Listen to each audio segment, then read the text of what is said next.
மார்க்கண்டேய புராணம் 11ஆம் பகுதி. ரிதத்வஜன் அல்லது குவலயாச்சுவன் வரலாறு.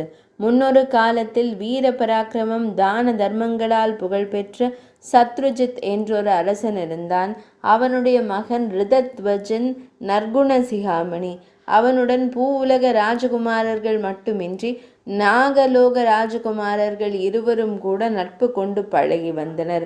இது கண்டு வியப்புற்ற நாகராஜன் தன் புத்திரர்களிடம் அவர்களது நண்பனுக்கு ஒரு பரிசளிக்குமாறு கூற, அவனிடம் எல்லாம் இருப்பதால் என்ன கொடுப்பது என்று அறியாதிருக்க அவனுக்கு ஒரு குறை உள்ளது, அதை நிவர்த்தி செய்வதே பரிசாகும் என்று கூறினார்.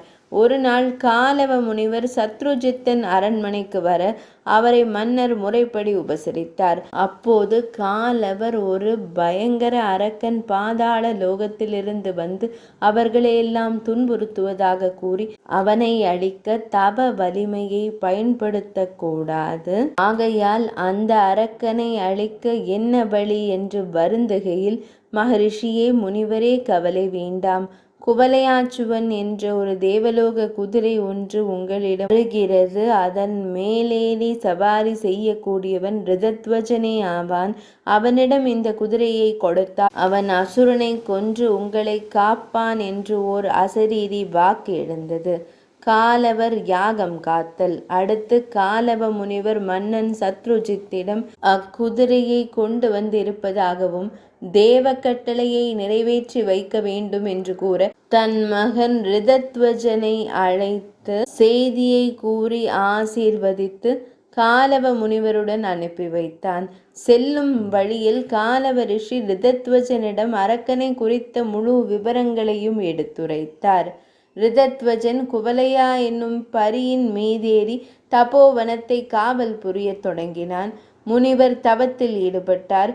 சிறிது நேரத்திற்கெல்லாம் அந்த அரக்கன் பன்றி உருவில் உருமி கொண்டு வந்து அட்டகாசம் செய்ய முற்பட, ரிதத்வஜன் குவலியான் மீது அமர்ந்த வண்ணம் பன்றியானதை பின்தொடர்ந்து துரத்தலானான். பன்றி வடிவிலிருந்த அரக்கன் மாயத்தால் மறைந்து ஒரு பிளவின் வழியாக நுழைந்து பாதாளத்தில் பாய்ந்தான். ரிதத்வஜனும் அதை தூரத்தில் சென்று வில்லில் சக்தி வாய்ந்த மந்திரத்தால் வலியூட்டப்பட்ட அம்பை தொடுத்து எய்தான். அது உடலில் தைத்தது. பிறகு பன்றி சென்ற இடம் தெரியவில்லை. பன்றியான அரக்கன். பன்றியை தேடிச் சென்ற ரிதத்வஜன் மன்னன் பாதாள உலகில் நுழைந்து தேட ஒரு மாளிகையில் தன் குதிரையை ஓரிடத்தில் நிறுத்திவிட்டு சென்றான். அம்மாளிகையில் ஒரு பெண்ணை கண்டான். அவள் ரிதத்வஜனை கண்டதும் மயக்கமடைந்து விழுந்தாள். அது குறித்து அவள் தோழியை விசாரிக்க, இவள் விஸ்வாசு என்னும் கந்தர்வராஜன் மகள் மதாலசை. இவளை வஜ்ரகேது என்னும் அரக்கனின் மகன் பாதாளகேது மாயமாய் தூக்கி வந்து திருமணம் செய்ய விரும்பி வளர்பிறை திரையோதசி வரை அவகாசம் கொடுத்திருந்தான். இவளோ அரக்கனை திருமணம் செய்வதை விட உயிரை விடுவது மேலென்று தற்கொலை செய்து கொள்ள முயன்றாள். அப்போது காமதேனு அவளை தடுத்து, அஞ்ச வேண்டாம், அரக்கனின் அழிவு காலம் நெருங்கிவிட்டது. பூலோக அரசன் இவளை துரத்தி வந்து கொல்வான். அவனே உன்னை திருமணம் செய்வான் என்று கூறிட, அந்த நம்பிக்கையில் இவள் உயிரை வைத்து கொண்டிருக்கிறாள் என்றான். ரிதத்வஜன் சவாரிக்கு வந்த குதிரையின் பெயர் குவலயா. எனவே குதிரையை பெற்ற ரிதத்வஜன் குவலயாச்சுவன் என்று அழைக்கப்பட்டான். மதலாசை மூர்ச்சை தெளியாதிருப்பதை கண்ட குவலாச்சுவன் தோழியை கண்டு அவளை குறித்த விவரம் கேட்க, அவள் தான் விந்தியவான் மகள் துந்துலா. அவள் கணவன் வீர புஷ்காமலியை சும்பன் எனும் அரக்கன் கொன்றுவிட அவள் தீர்த்த யாத்திரை செய்து ஆயுட்காலத்தை கழித்துவிட எண்ணியதாகவும், ஆனால் மதாலசையின் நிலையை கண்டு அவளுக்கு உதவ அங்கேயே தங்கிவிட்டதாகவும் கூறினாள். இன்னும் மதாலசை மூர்ச்சை தெளியவில்லை. தோழி மறுபடியும் பாதாளகேது என்னும் அரக்கன் பன்றி வடிவில் உடலில் பானம் தைக்கப்பட்டு வந்தவன் அருகில் உள்ள தடாகத்தில் விழுந்து இறந்தான். அவனை தொடர்ந்து வந்த ராஜகுமாரன் தனக்கு கணவனாவான் என்பதை மதாலசை அறிவாள். அதனாலேயே உங்களை கண்டவுடன் மூர்ச்சையானாள் என்று கூறியவள் குவலையாச்சுவன் வரலாற்றை கூறுமாறு கேட்க அவன் தன் வரலாற்றை கூறி முடித்தான். அதனை செவியுற்ற மதாலசை வெட்கத்துடன் எழுந்து குவலையாச்சுவனை வணங்கி தலை குனிய அவனும் அவளை கண்டு மயங்கினான். எனினும் பெற்றோருக்கு தெரியாமல் அவளை திருமணம் செய்வது முறையல்ல என்று எண்ணினான் மதாலசை திருமணம்.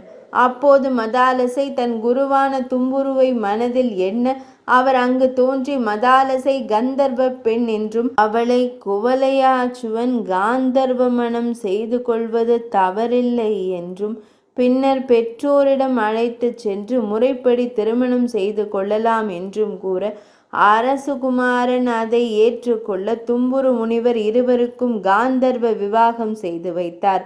பின்னர் குவலையாச்சுவன் மதாலசையுடன் குதிரை மீதேறி செல்ல அசுரர்கள் அவனை எதிர்த்திட அவன் சக்தி வாய்ந்த அம்புகளை விடுத்து அரக்கர்களை அழித்து திரும்பி காலவ முனிவரை வணங்கி விடை பெற்று கொண்டு தன் ராஜ்யத்தை அடைந்து தாய் தந்தையை வணங்கி நிகழ்ந்தவற்றையெல்லாம் கூறி மதாலசையை தான் தும்புரு முனிவர் முன்னிலையில் காந்தர்வ விவாகம் செய்து கொண்டதையும் கூறி மகிழ்வித்தான். மன்னன் சத்ருஜித் மகனை பாராட்டி முறைப்படி குவலையாச்சுவனுக்கும் மதாலசைக்கும் திருமணம் செய்து வைக்க அவர்கள் இருவரும் இன்பமாக வாழ்ந்து வந்தனர். சிறிது காலத்திற்கு பின்னர் தந்தையின் சொல்படி குவலையாச்சுவன் குதிரை மீது ஏறி ராஜ்யத்தை வலம் வந்து யாருக்கும் எந்த விதமான குறையுமின்றி பாதுகாத்து வந்தான். ஆனால் அதுவே அவனுக்கு சங்கடமாயிற்று என்று நாகராஜ குமாரர்கள் அவர்கள் தந்தையிடம் கூறினர். 11ஆம் பகுதி இனிதே நிறைவடைந்தது.